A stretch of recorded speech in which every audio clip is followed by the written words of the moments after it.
Hello and welcome back. It is Friday. Okay, we made it. Friday, and there are just a few things to get into. Last night, when I was prepping and doing research for the videos today, I was doing a ton of research, and what I was going to talk about has now been completely thrown out the window because what we're going to talk about today is these new articles that are dropping trying to tie in Justin Baldoni's lawsuit with Rebel Wilson. So random. I've been reading all about it for the last few hours, trying to wrap my head around it, and I'm going to try to explain it here kind of as clearly as possible because they are trying to tie in now Melissa Nathan and Jed Wallace to websites and a defamation case, but it goes way beyond that. Rebel Wilson, I don't know how I didn't know any of this beforehand, but there are some comparisons to Ms. Blake Lively, if I'm being honest, now that I've read through tons of court documents and tons, oh my gosh, guys. I'm going to try to bring it to you, okay? And then we're also going to talk about first, really quick, Isabella Ferrer. Yes, there were some documents unsealed yesterday. It was a huge order. All these documents sealed, all these documents unsealed. And we got a little glimpse of what Blake Lively put for Isabella Ferrer. So we're going to get right into it because I feel like the Rebel Wilson stuff is going to take up some time. And that's pretty much all we're going to talk about really today. And also at the end, your comments. So if you're ready, I'm ready. Let's just get right to it. Grab your emotional support lip gloss. We are going in, and you are in frame with Mandy Magnan.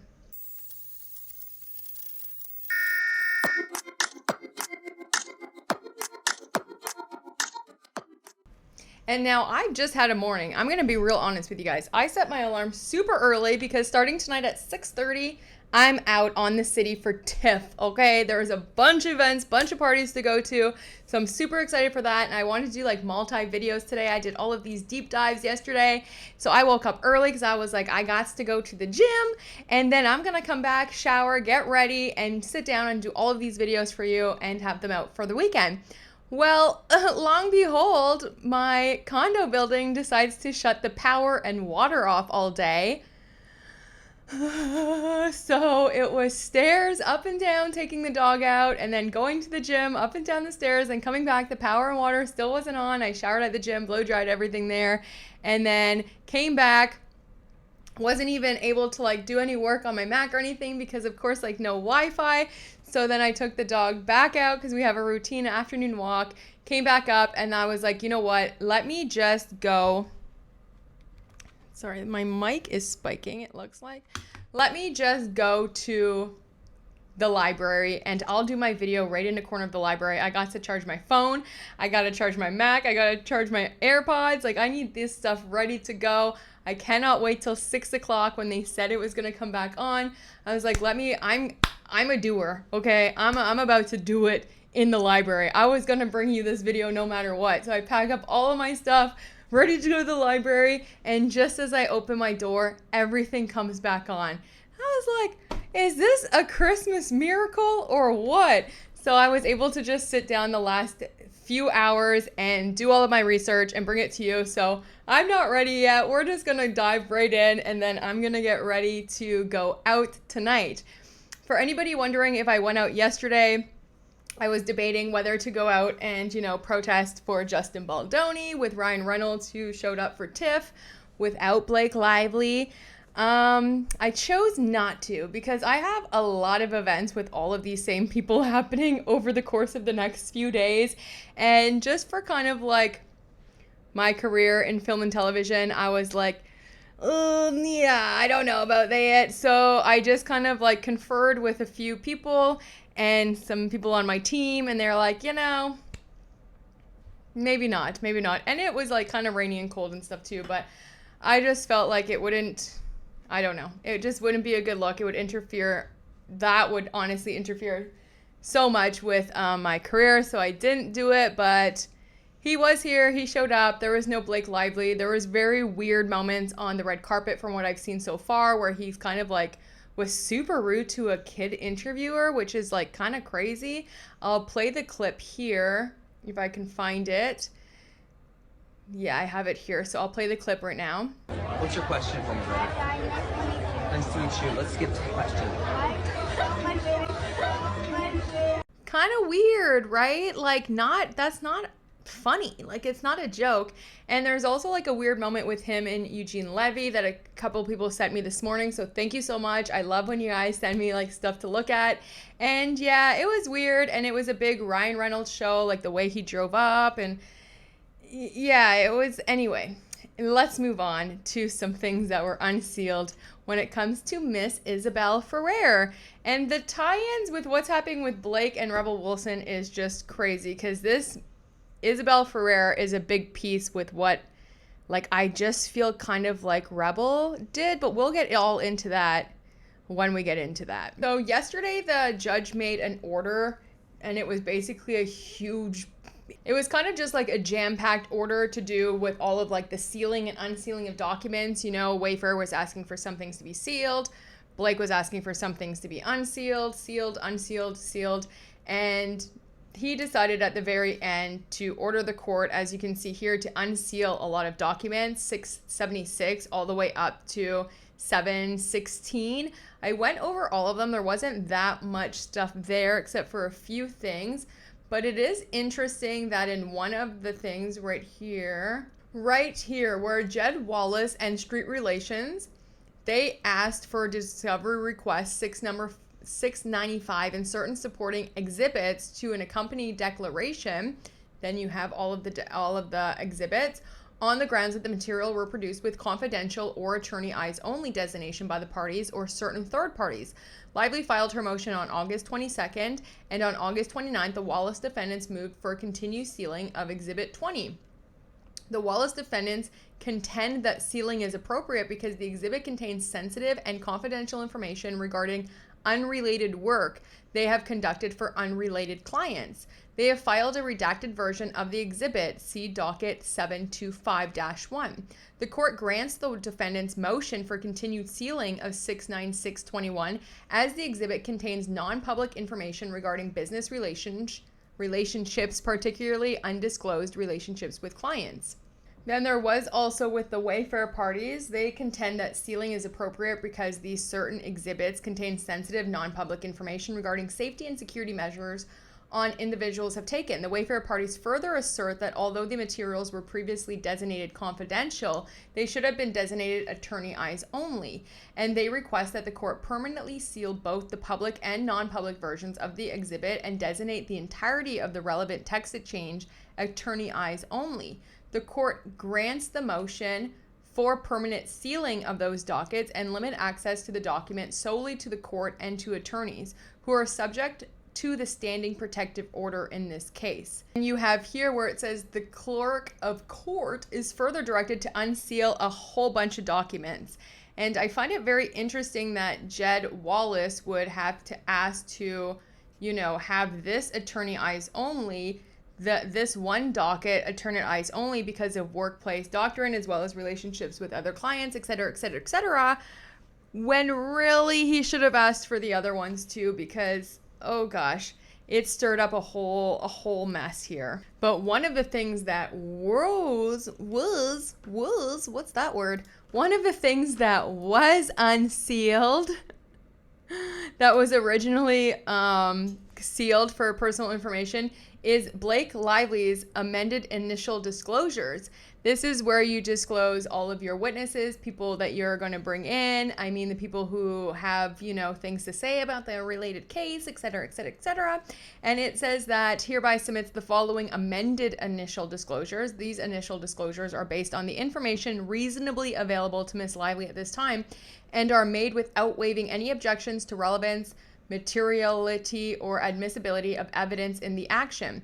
By providing these disclosures, Ms. Lively does not represent that these disclosures identify every document or witness possible relevant to this action. And we only get one. We only get one person, and it's Isabella Ferrer. And interesting because the address, which we'll get into, is what Blake Lively put in her initial disclosure for Isabella Ferrer. What she's going to testify to on behalf of Blake Lively, she's a witness for Blake Lively, is the party's alleged conduct, the sexually discriminating, harassing, and other inappropriate or unwelcome actions, conduct, or comments made during production of the film, complaints or discussions about the work environment or conduct on the set of the film, the production, editing, cut, and creative process associated with the film, efforts taken to market or promote the film, publicity surrounding the film, the retaliation campaign alleged by Miss Lively. What does Isabella first know about, let's just break it down. What does she know about the cutting or editing of the film? What does she know about the creative process with the film? What does she know about the marketing and the promotion of the film other than the points that she had from Sony? What does she know about the retaliation campaign alleged by Miss Lively other than what Blake told her? What does she know? Like, it's so insane. And for her to say that there was alleged conduct and sexually discriminating, harassing, and other inappropriate and unwelcome actions only after becoming besties and being groomed by Blake Lively. There's so many interviews with Blake and Isabella where they talk about not even knowing each other during filming. They hadn't even met during filming. So during filming, she was okay to send Justin a big text saying how much she appreciated working with him and it was so awesome. She was okay to do interviews saying how great the intimacy coordinator was and how comfortable she was on set. She was okay to do B-roll on set and do interviews about what an amazing experience it was. But then all of a sudden, when she gets latched on to Blake Lively, she has all of these things to say. And the address that is in Blake's initial disclosure was the address that Wayfair tried to serve her the subpoenas that she evaded. So they got that address from Blake's initial disclosure, which is so strange. But I wonder who the other two people are. And for Blake to only have two people, there must be more than that, girl. I hope you have way more than that. And if you want to watch my other videos about Isabella Ferrer and those interviews and the B-roll that she did, etc., etc., etc., I will put it in the description below. But there are so many interviews with her and Blake saying how they had just met, you know, stuff like that. But then there's also interviews with Isabella before she worked with Blake, or worked, I mean, you know, whatever, until they latched onto each other, that her saying it was so amazing working with Justin. It was so great on set. The intimacy coordinator was so awesome. They really just cared, you know, how comfortable they were and kept giving them water and how it was such an amazing set for her to be on. So, interesting. Let's just get into the messiness of Rebel Wilson, because what is going on? Allegedly, this case has been going on since last year, and it's wild. But then yesterday, this Variety article came out saying that there are texts that were unsealed between Melissa Nathan and Tag, saying that Rebel Wilson wants one of those websites created. They're assuming that it's one of the websites that was created, just looking at the timestamp, that was created for Stephanie Jones leaks. What's really crazy is yesterday I went on a huge deep dive that I'm about to bring you about Stephanie motherfucking Jones, okay? So then I was reading this and I was like, wait a second, hold the phone, because it wasn't Melissa Nathan and Tag that made the Stephanie Jones leaks. It was an ex-employee from Tag, and Stephanie Jones already knows that because she subpoenaed Pinterest, Meta, she hired her security agency Edgeworth, and they found out where that came from months ago, and it came from an ex-employee. So it doesn't really have anything to do with Melissa Nathan when it comes to Stephanie Jones leaks. However, this website against these producers could very well be the work of Melissa Nathan and Jed Wallace. We'll have to see. We'll have to see. But let's break down exactly what this lawsuit is and go over it before we get into any Melissa Nathan and Jed Wallace, because it is juicy and I'm going to share it with you because it's just grab your emotional lip gloss, because it is a roller coaster of a ride, and it's all for an Australian musical.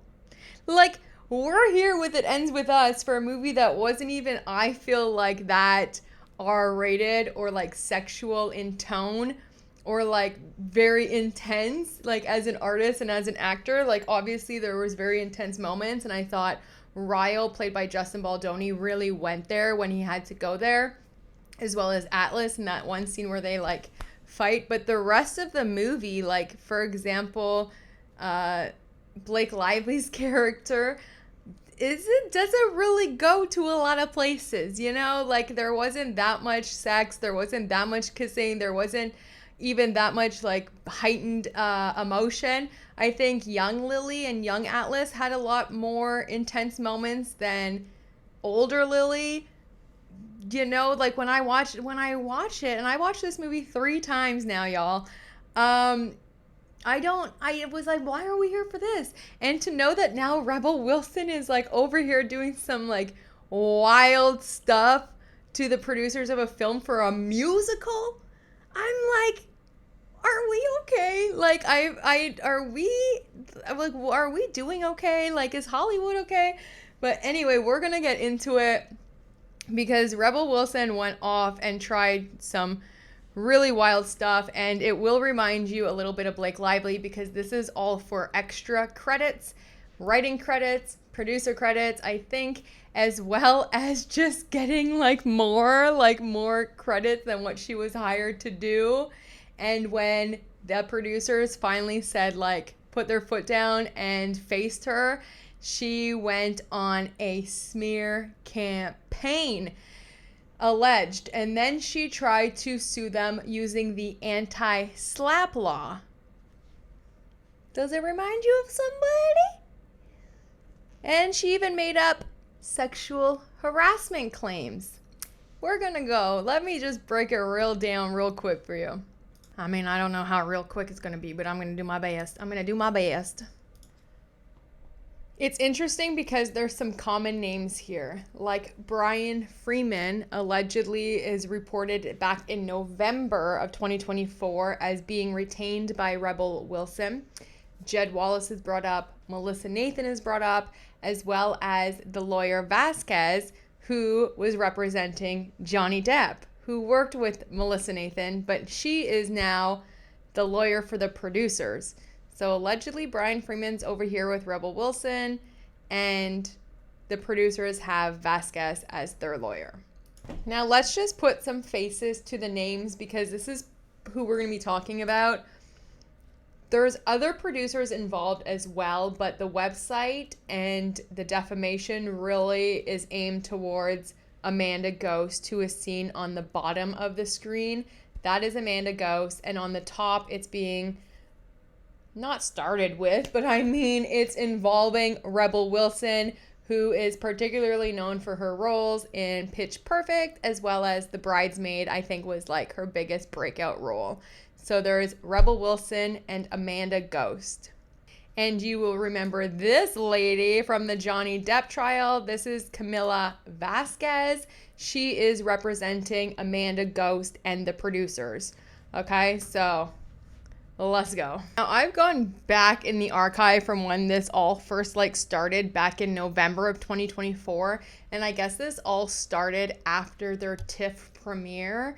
And it all started with Rebel Wilson going off on Instagram. I mean, going off. And a lot of her insults could be seen as very racially motivated and also horrible towards women, and also claimed that one of the women on the set were sexually harassed, even though that woman herself says that never happened, and is completely denying everything that Rebel is saying. Now, when I tell you, y'all, that this is super goober, super messy, like this is a super messy lawsuit, just as messy as the Blake and Justin one. I mean, this is insane, because this is has to do with embezzlement, bullying, sexual misconduct, and it's all alleged. But I'm going to go over what has been alleged so far, what has been denied, and what the court said about her trying to like sue back, countersuit with anti-slap and all of that. But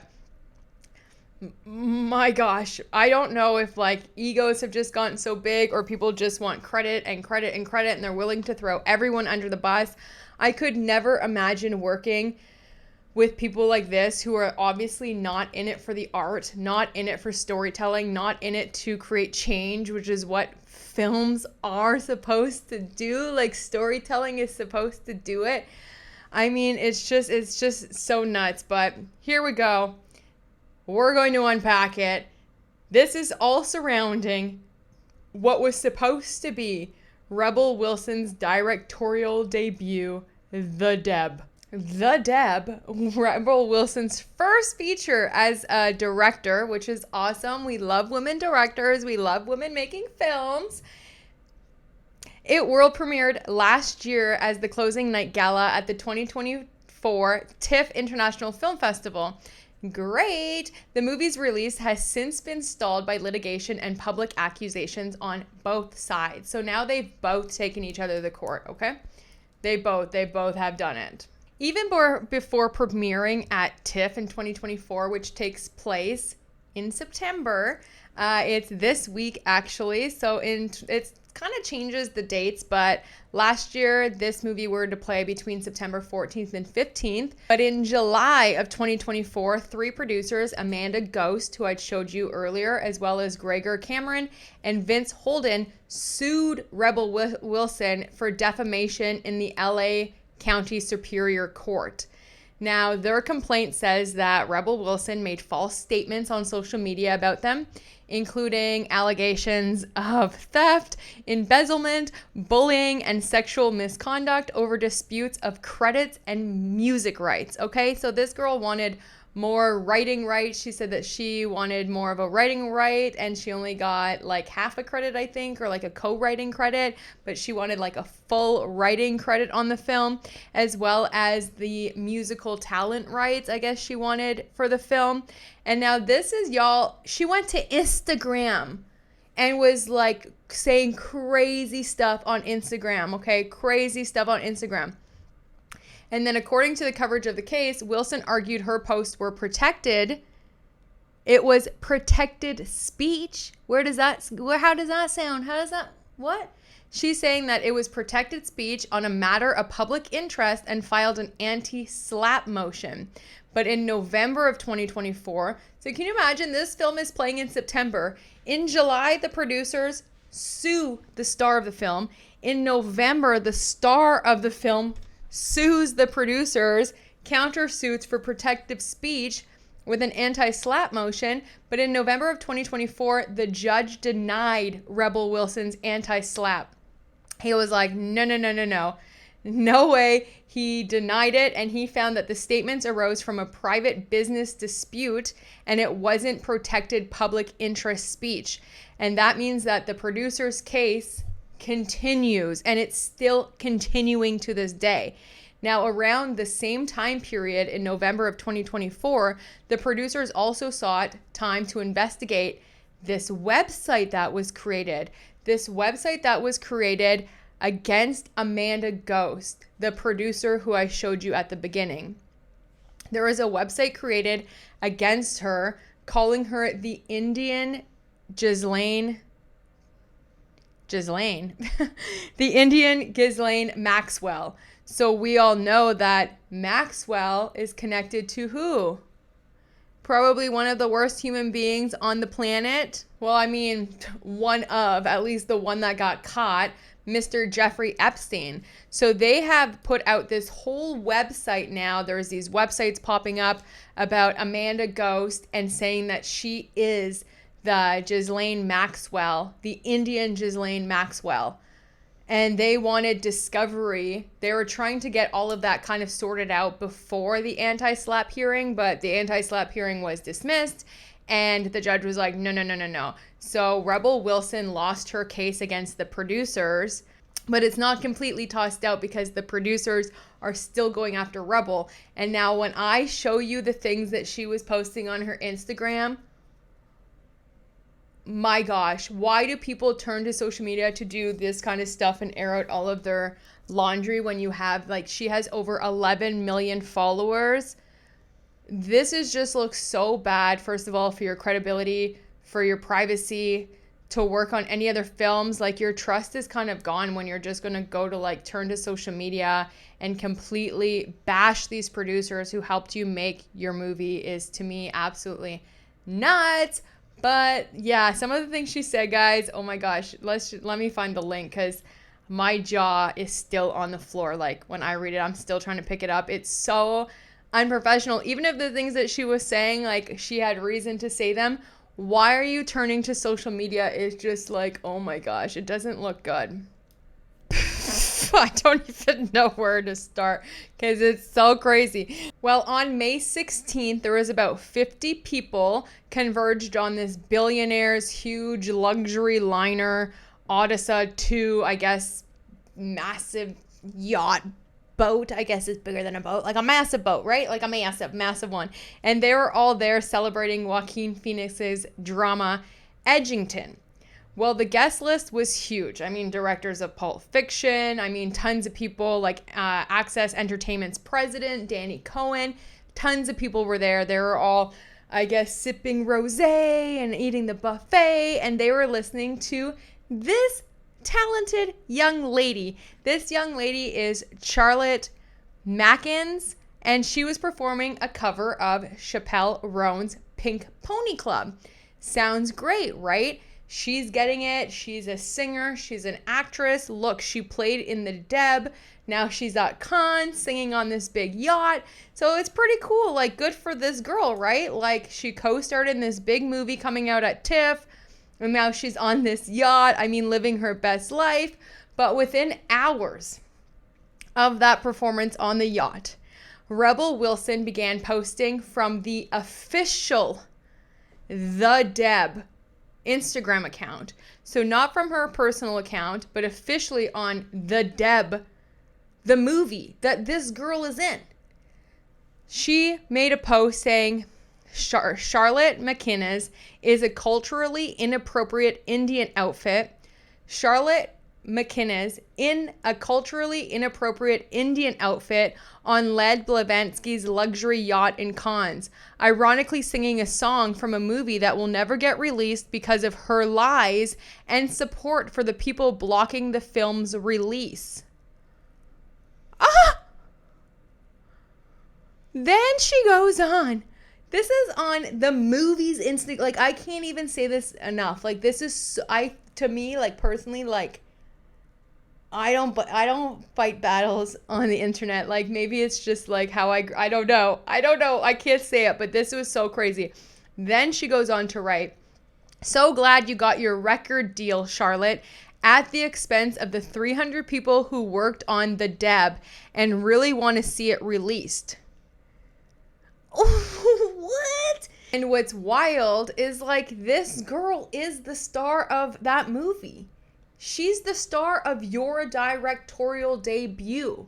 And you're out here saying this kind of stuff about this young lady. And the kicker, the yacht that they were on, Blavatnik,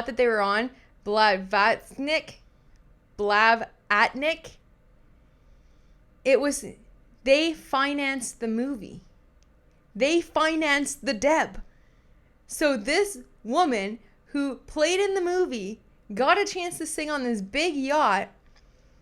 Rebel Wilson went and just trashed them. Crazy. I guess she went on a little bit of an Instagram crash out. Maybe because she wasn't invited. Maybe I don't know. May of this year. So you think this movie was played at TIFF, September of 2024. May of this year, she just had a total crash out. Wow. Now, she also went off on her Instagram saying that they embezzled funds from the movie. They were absolutely vicious, as well as had retaliatory behavior against her. Okay. Now, she wasn't even at Cannes, so that video was posted by someone else, and she just pulled it from the internet. And they're saying that they're a little bit perplexed by why she would use this young woman's enchanting performance and turn it into something like so negative and like kind of sully the entire memory of the yacht and her singing and her performance, which I agree with. And this is where it kind of gets really strange with this young, talented actress who was the lead in this movie. Over the following days after that yacht party, Rebel Wilson continued to post on her Instagram about this young lady, insisting that the 25-year-old actress received an excessive amount of time in the studio with Ghost, the producer, a luxury not afforded to other cast members. Rebel Wilson also implied that the relationship between Ghost, who is married to Cameron, the producers on set, and McInnes was nefarious. Rebel Wilson previously accused Ghost of sexually harassing this actress, a claim flatly denied by all parties, including the actress McInnes. And after the session, Ghost took McInnes back to the Bondi Beach penthouse apartment that they were sharing after Ghost insisted McInnes live with her despite the film housing all interstate cast members in hotels, which is a professional standard, Rebel Wilson wrote in a follow-up post. So she was accusing them of a lot of stuff with this actress, okay? The producers have come back and said that the posts are just a manipulation and they're a complete distortion of the truth, that actress, Charlotte, had no more time in the studio than any other lead actress, as well as they say that the actress, her agent, is the one who coordinated the use of the spare room in the condo where Ghost and her team were staying during a week when the actress, who lived hours away, was not on the production schedule and was not being provided accommodations. And this is how the entire dispute started. It all started over writing and music credits. Rebel Wilson wanted a full screenplay credit, but was only awarded additional writing by credit by the Australian Writers Guild. This is where I feel like it sounds familiar. Blake Lively was hired as an executive producer, but really wanted the PGA mark. And then when she didn't get that, what did they do? They sent Baldoni to the basement. She took him off of everything. She erased his existence in the entire PR. But I digress. We're not there yet. I guess Rebel Wilson applied in the Writers Guild to get a writing credit or a full writing credit, which was given to Hannah Really, but it was awarded solely to her. And I guess Rebel Wilson was very unhappy with the Guild's decision, and that was made in early 2024 when the film was still in editing and post-production. I thought this quote was really good from the team of producers. It says, "Since the beginning, this dispute has been about one thing and one thing only: Rebel Wilson's obsession with taking credit where none is deserved, at the great expense of young, talented women whom she tears down, all the while masquerading to be their champion." Who does that sound like? Blake Lively? Let's replace Rebel Wilson with Blake Lively just for fun, just to see if the shoe fits. Since the beginning, this dispute has been about one thing and one thing only: Blake Lively's obsession with taking credit where none is deserved, at the great expense of young, talented women whom she tears down, all the while masquerading to be their champion. I mean, if the shoe fits, right? And then the attorney, Camille Vasquez, who represented Johnny Depp, who's now representing the producers, just again a reminder, is saying it started with Rebel demanding a writing credit for a film Hannah Riley wrote and has morphed into a smear campaign. Rebel Wilson is telling on herself because her latest bizarre outburst of jealousy is her confession. I mean, who does that? Blake Lively. All she wanted was the PGA credit. And look where we are now. It's just, wow, the egos are a little bit cray-cray. And what is so crazy about this movie is I believe this all started as like an entrepreneur thing, like to help young women artists. Like that was the point of the movie, where it was a mentoring initiative. So Riley, who wrote the movie, who got the credit as the writer, Okay, she hit the stage musical. She wrote the stage musical, then adapted it for the screen through Rebel Wilson's mentoring initiative that was created to support young women in the industry. And this is how she's treating them. Wowzers. I would not want to be in any kind of mentoring initiative with when this like, whoa. And dun dun dun, another name we know so well. Guess who was Rebel Wilson's agent this whole time? I'll give you 2 seconds. 1, WME. Yeah, WME was her agent the whole time. She just recently quietly left WME. Interesting that WME too is now coming up in all of this. Kind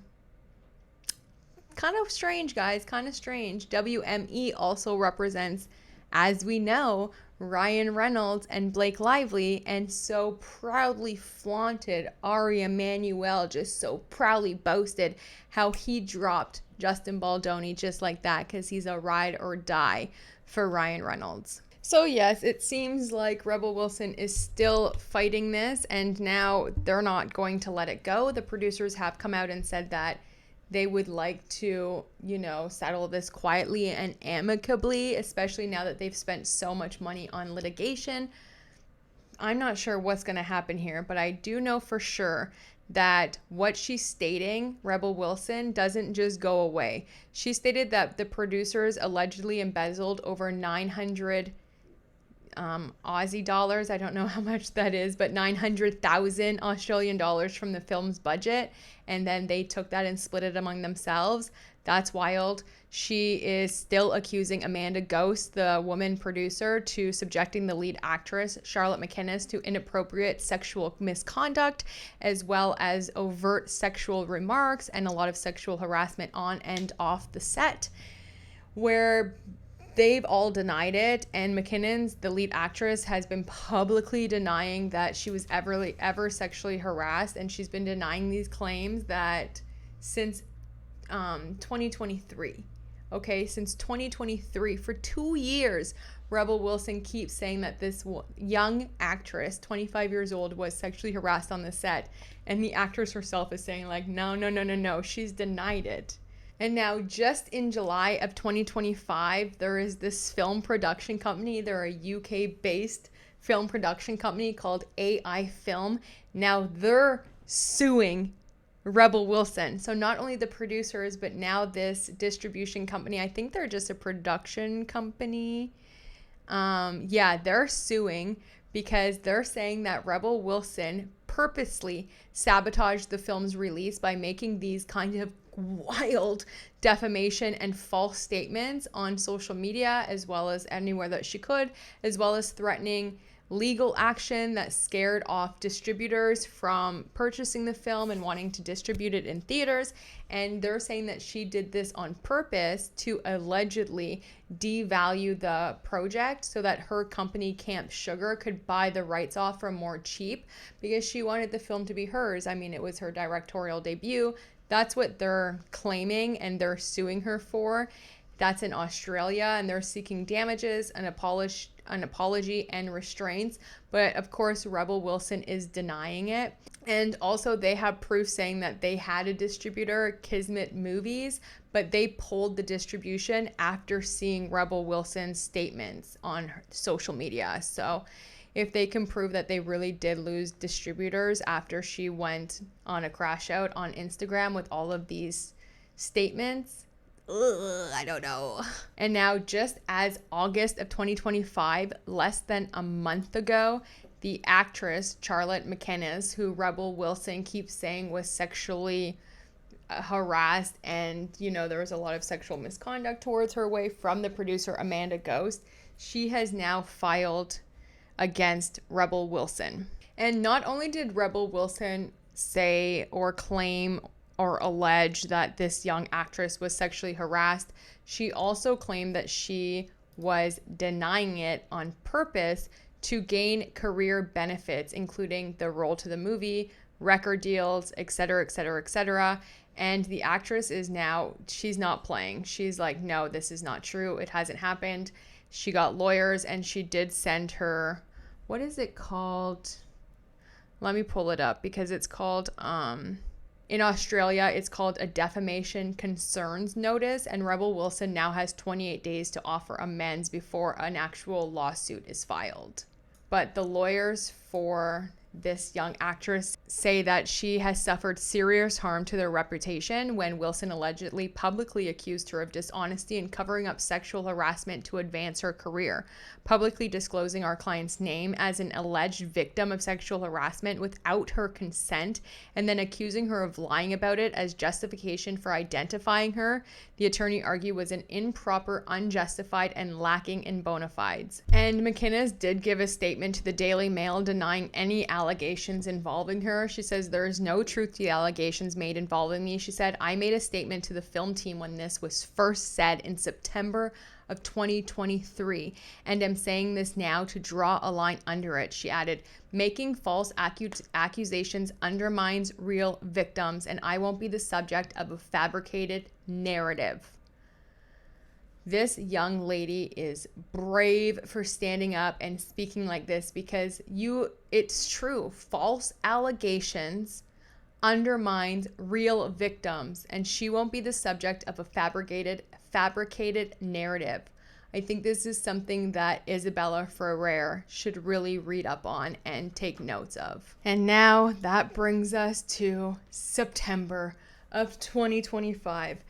For that young lady that Rebel Wilson is outing, she is saying that it didn't happen. She's been saying that since day one. For 2 years, you have been saying that she is a victim of something that she's saying never happened. Women have to put up with already so much, and real sexual harassment and real sexual assault and real violations, that if you are making this up because you are just jealous, because you want to stir some stuff up, because you don't like the producers, because you're fighting for your rights, and you are, again, fabricating fake allegations of sexual harassment, to me, it's unforgivable. Like, there's nothing like that. As a woman that has just been through so much, no, there's just no excuse. No excuse for that. No excuse. However, like I said, that brings us to now, September 5th, today. The producers for Amanda Ghost has just filed a countersuit alleging that this girl, Rebel Wilson, she defamed her, including dubbing her the Indian Ghislaine Maxwell and associating with websites amplifying it, which the websites have now been shut down, thank gosh. And it does look like there is a trial date, and that is set in Los Angeles on October 5th. And that might be pre-trial moves, but it is set. It does show Los Angeles, October 5th of 2026. Okay, so where are we and what's going on? How many lawsuits are there for this musical? Okay, this musical. This is where we are. There's the LA defamation suit from the producers versus Rebel Wilson. It's ongoing. That's the one set for October of 2026. Rebel Wilson tried to countersued with an anti-slap, but that was denied. However, the litigation is still proceeding because it's still the producers versus Wilson. But Wilson still has counterclaims pending against them. So we'll see how that gets resolved. But it looks like it's kind of like, Wayfair versus Blake kind of thing. In Australia, the AI film as well as the DDCC is versus Wilson. So they filed and have an active lawsuit in Australia. Rebel Wilson is denying all of their claims. So we'll see how that works out. The actress from the film, McInnes, she's just served that notice. This is a pre-lawsuit step in Australia. So if there is no resolution in 28 days, it can then be turned into a filed lawsuit. Now we have, just as of today, September 5th, Ghost, one of the producers, has a new countersuit against Rebel Wilson, and that is on a whole different separate track, and that's all for like defamation, smear campaign, etc., etc., etc. Now that brings us to this headline from the beginning. The alleged smear campaign against Blake Lively tied to Rebel Wilson's legal battle over The Deb. Representatives for the producers, or for Amanda Ghost, I should say, the counsel for Ghost says, behind the scenes, Rebel Wilson used PR professionals to launch a shockingly low and racially charged attack on another professional woman, all to get their own way in a dispute and destroy the reputation of a woman who dared to stand up to her, the complaint says in reference to Amanda Ghost. So they launched these websites and it had really crazy things on it. The lawyer for Ghost, the producer, whose websites were created in her name, completely destroying this woman. The lawyer says the increasing use of these disturbing PR tactics in Hollywood and elsewhere function like a cancer in our society. They manipulate the public, destroy reputations, and have even taken a real and palpable toll on their victims. It's time to shine a light on these trolls hiding behind their keyboards and hold them accountable for the damage they caused. Melissa Nathan declined comment. The 21-page complaint paints Wilson as a faux feminist who weaponized her platform to destroy the reputations of her business partners when they refused acquiesce to her demands. Then they go into how they think it's kind of related to the Blake Lively and Justin Baldoni thing, because Blake Lively is saying that, oh, Justin Baldoni has smeared her and da-da-da-da-da, so it's kind of like the same thing. And then they talk about Stephanie Jones leaks, right? And how Stephanie Jones had a website created. However, Stephanie Jones already knows that it was created by her ex-employee, Courtney Angle. It had nothing to do with Melissa Nathan, nothing to do with Tag, nothing to do with Jed Wallace. But still, Vasquez, the lawyer who previously worked with Melissa Nathan when she represented Johnny Depp in his courtroom battle with Amber Heard, she wants to draw a direct line between a campaign that Rebel Wilson used or allegedly carried out against her client Ghost and that of Lively and Baldoni. And she quotes, Miss Ghost is informed and believes and thereon alleges that a person named Jed was involved in coordinating and directing the publication of defamatory materials via the websites in collusion with Miss Nathan and her staff and with Rebel Wilson.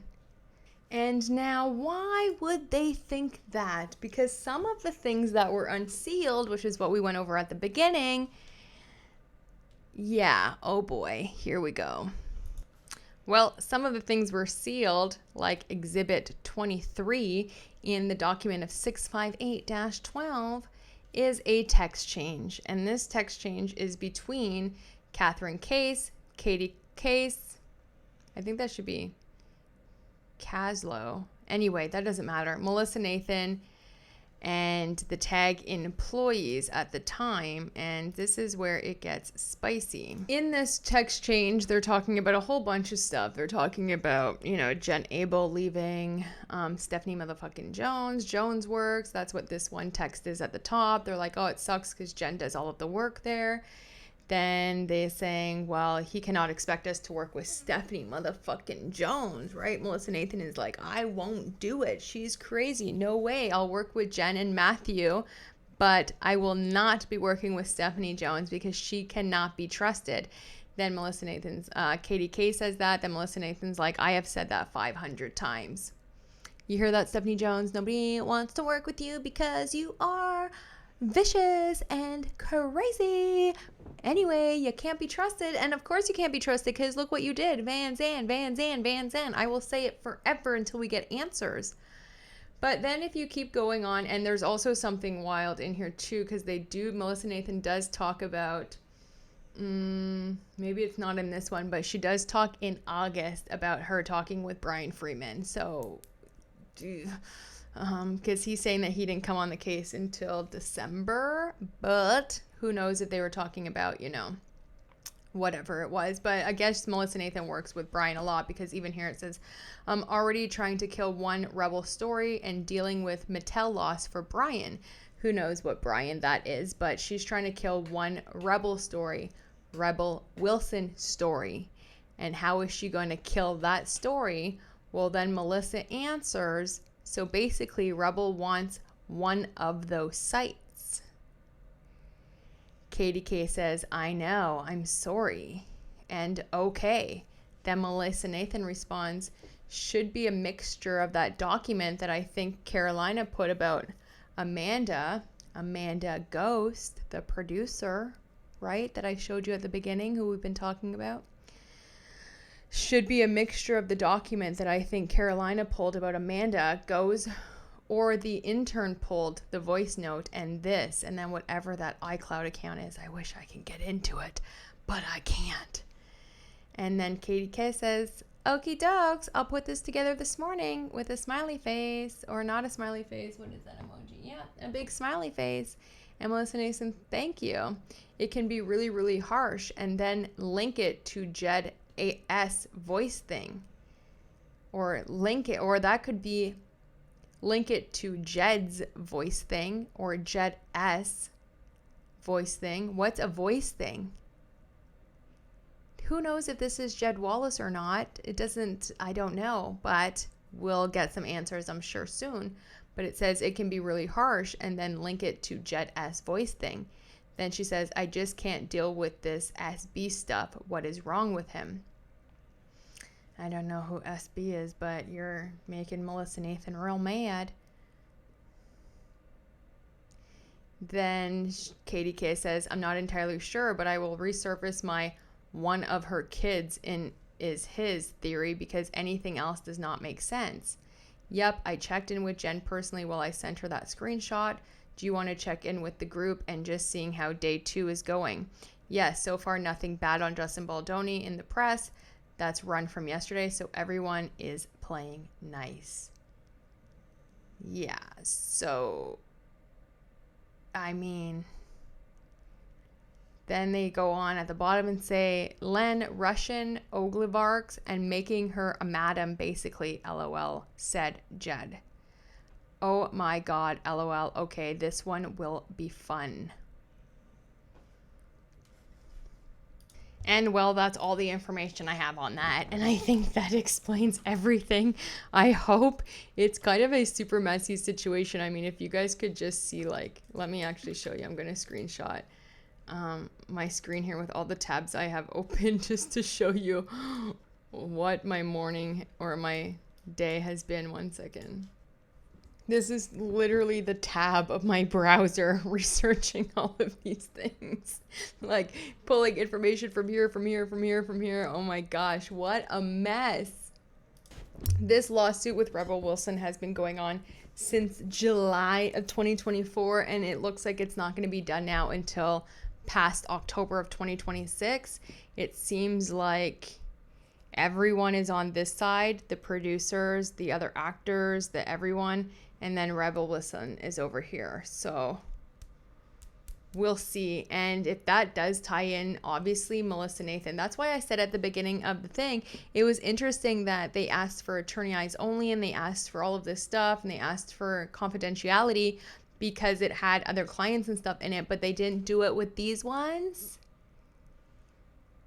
What? And I read those when they were first come out too, and I didn't think anything of it. I was just like, oh, now they're talking about other stuff. Now they're talking about other clients. They had so many different clients all at once, and I never pieced it all together. But now that you know that these websites were made, and you have Melissa Nathan saying, like, Rebel wants this website, and Jed's name is in there, but it says Jed S, but it could be Jed's.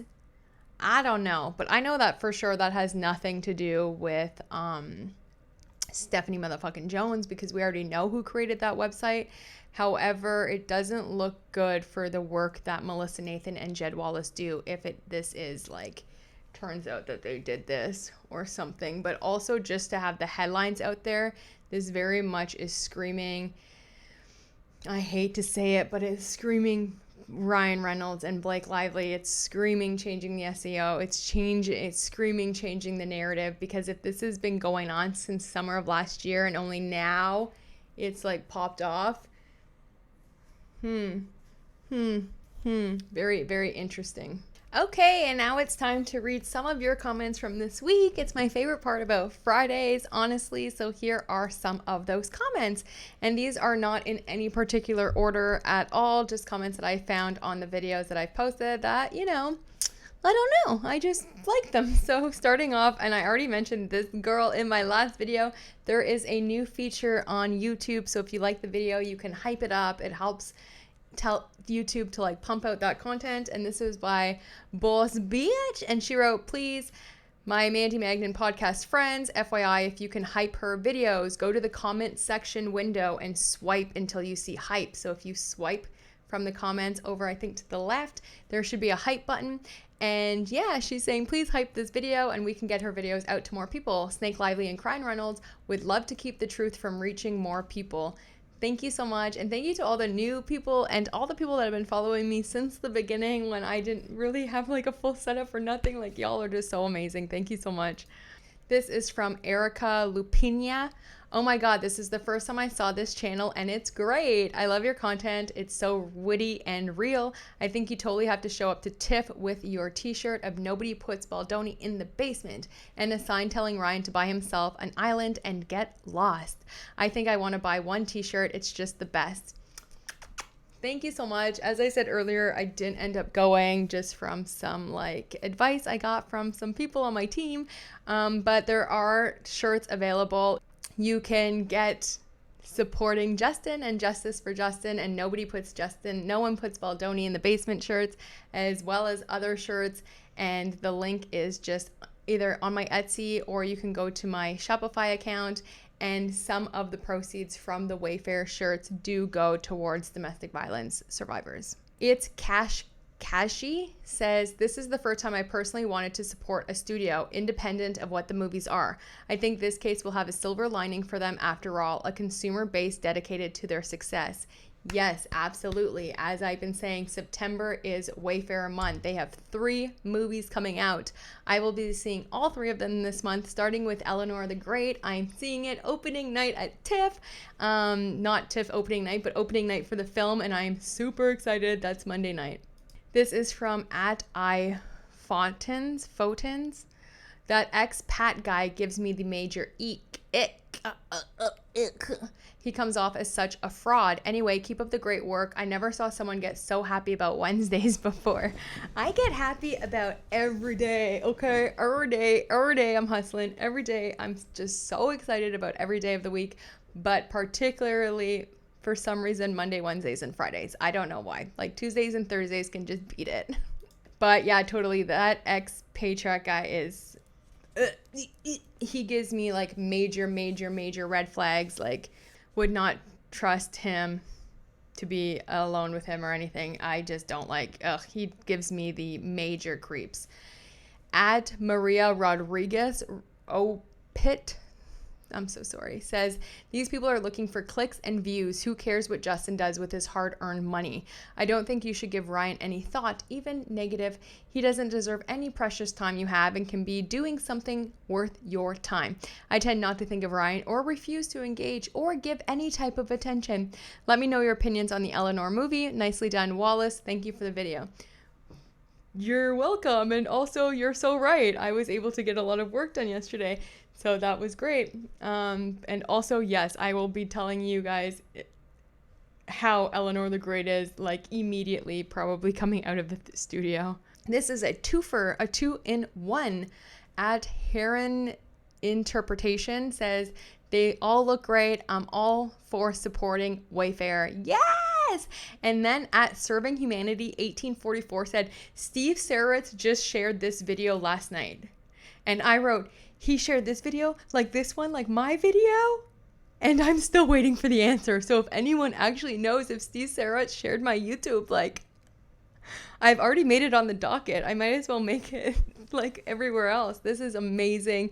Thank you so much. And if any of you guys see this or see like Wayfair or, Steve Saritz re-tagging my stuff, please let me know. But yes, 3 movies, guys. 3 movies are coming out this month. There's no excuse not to sit your butt in that theater seat, okay? This is from Karen Besler-W1K. wrote, completion of the film was uncertain for the exact reason you are guessing. The completion of the film was uncertain because of her constant threats. Thank you for exposing the truth.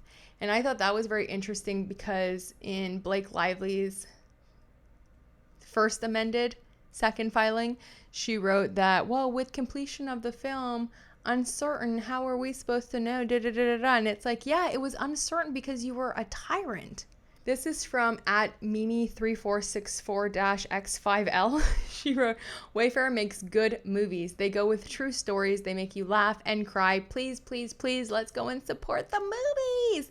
Guys, I'm going to be talking about Wayfarer all month, okay? All month to go and support their movies. They have 3 movies, okay? This is from at RujuTam9747. Wrote, add Jed Wallace too. It's been more than 9 months. It's been a good 2 years. The project was 5 years in the making. It was Justin's baby. And that's in a video where I talk about how when I do start to feel bad for, you know, the hate that Blake Lively must be getting, I remember all of the Wayfarer defendants, and I guess I didn't mention Jed. And I think it's because I don't know anything about Jed. I don't know anything about him. So it's, you know, but it is true. I mean, he was just hired to do something, but we'll see, because now that if he created a website to attack a woman with racial slurs, like, I don't know, guys. And then last but not least, we have Jennifer HFO1. She writes, I feel bad for anyone who has ever had to be in Blake's orbit, and Ryan's too. She's getting what she deserves, and what is happening to her right now is exactly what she tried to do to Justin. Boy, did it backfire on her. That's exactly what Leslie Sloan, Ryan, and Blake were all trying to do, especially with Stephanie motherfucking Jones. They were trying to destroy Justin Baldoni and Wayfarer all throughout August, and it just didn't work. It didn't work. They tried to dangle Hugh Jackman in front of us. Blake tried to dangle her husband, Ryan Reynolds, and all people were like, where's Justin Baldoni? Like, what's going on here? It didn't work, and yeah, I mean, ugh. I would never, ever, ever want to ever work with Blake Lively. Ever. So that's all I have for you today. That's it. It's Friday. I literally have, guys, I have 45 minutes to go get ready for TIFF. So I'm probably not going to be able to edit this episode until I get home. So it might come out a little bit late tonight and or tomorrow morning, but I'm on it, okay? Just know when you do see it, I am sending you so much love, and I appreciate you for being here. I know that was a whole wackadoodle.